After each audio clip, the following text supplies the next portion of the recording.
In this video, we're going to talk about the difference between gripping the keys and just standing on the keys, and how this can be the biggest difference between playing with tension and difficulty or playing with freedom and ease. So without further ado, let's jump right in.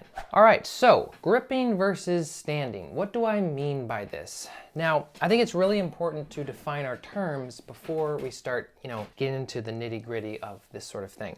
The way the piano works, the keys go down. And so there has to be some sort of downward force. Now, what many people do when it comes to playing the piano without actually even really thinking about it is they'll press really hard at the fingertip and they'll actually kind of grip those keys. So I remember recently I was practicing something. I don't actually remember what it was. It was kind of this difficult passage where there's all these different things happening.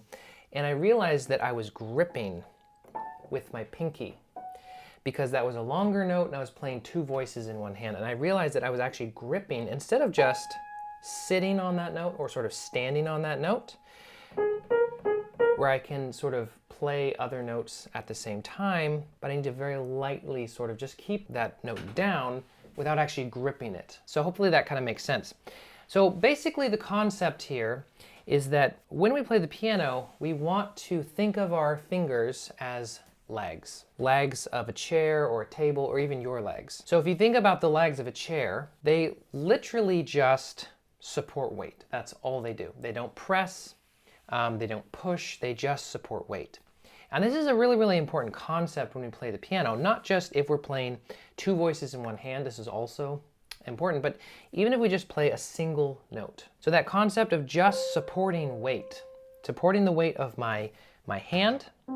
Okay, so I'm sitting here and I'm not pressing really hard with that finger. I'm just supporting that weight using the nice structure of my hand and my arm to do this really easily and freely and naturally, okay?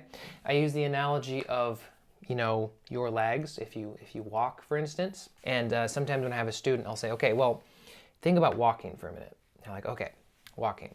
What does this have to do with piano? Well, think about it for a second. When you play the piano, or I'm sorry, when you walk, which is related to the piano, but when you walk, do you press the earth down, okay? Do you push down, or do you just put your foot forwards and then your body shifts and then your leg is essentially supporting the weight? And sometimes they have to think about it for a second. They're like, well, gosh, I've never really thought about it. Well, I mean, why would you? Because who really analyzes technically what's happening when you walk? I mean, maybe I do because I'm weird. But anyways, inevitably they'll come to the conclusion that, well, I don't really press with my foot. They might even get off the bench and kind of walk around for a minute. And then they'll say, well, I guess I just kind of support the weight of my body. Exactly. And that's why walking is so easy. You don't have this sensation of strenuousness. And that's exactly the analogy of the legs of a chair or a table when we play the piano, okay? If all my finger is doing is just supporting that weight, then it's much easier and I can play with less effort, essentially, because I'm not pressing or gripping, okay?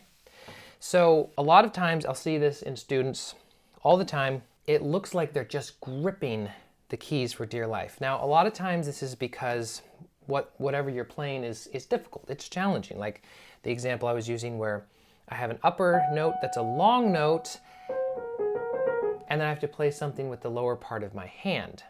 But immediately, because I'm a little bit anxious about that passage, that already just sets in a certain amount of tension. And then, because this is difficult, holding down a key and then playing something in in this case, the lower part of my hand, it's challenging.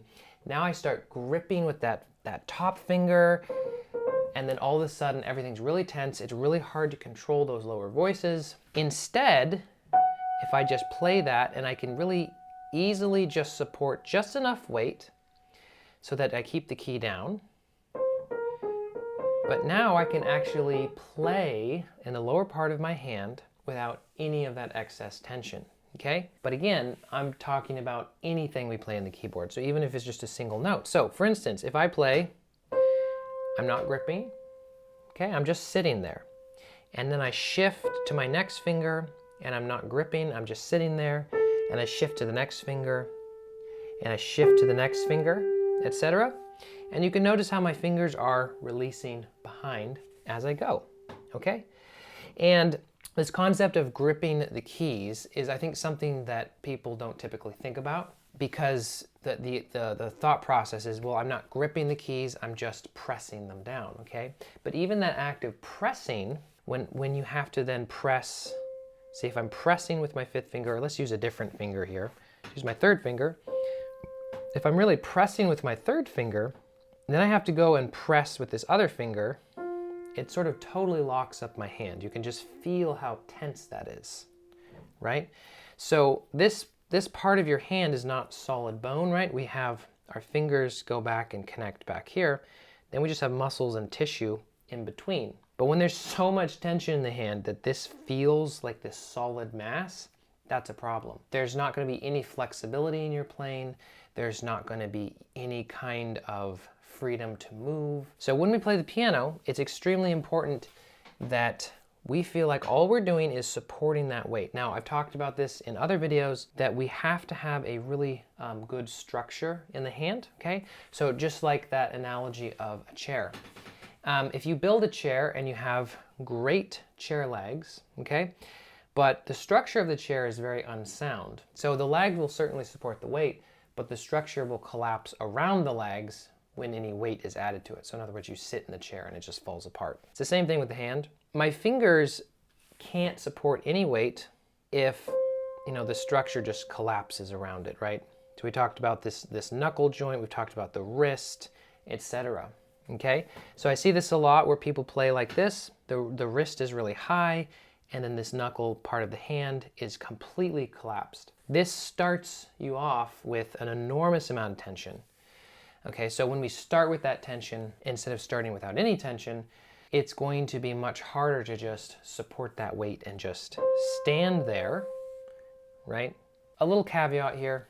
I think it's important to realize, and I want to clarify this, that I'm not saying the fingers do nothing. The idea that the fingers have to basically be like little pistons where they're going up and then pressing down really hard, and then up, and then pressing down really hard, and that's how you play the piano, and that's the only way the fingers can move or work, I don't think is a valid idea. The fingers can still go up and down, just like everyone would agree that they do when they have to when we play the piano, but instead of pressing, they're just supporting the weight of the hand and the arm. Sometimes people exaggerate this sort of concept of like arm weight or whatever, where it's like, it has to be this, like the whole weight of my arm, my shoulder and everything and all this kind of stuff. Well, quite honestly, you know, even if it's just the weight for my hand, right? So just very little weight, really, okay? It doesn't feel like there's all this massive amount of weight just sitting in the bottom of the key there.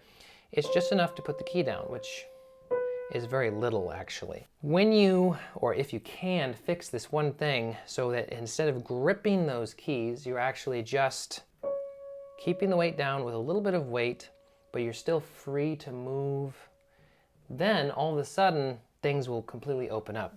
Even if you're playing a passage where you're playing multiple voices in one hand, what you'll probably notice is that you're gripping on some of those keys. There's a little bit of tension. Another thing that of course can help is using gestures, whether it's rotation or circular sort of motions, or even just experimenting with where your arm is. I was recently practicing something and I realized that this seems like a good position with my arm, according to what notes I'm playing, but actually if I bring my arm in, all of a sudden the notes are clearer, they're more even, and it feels better.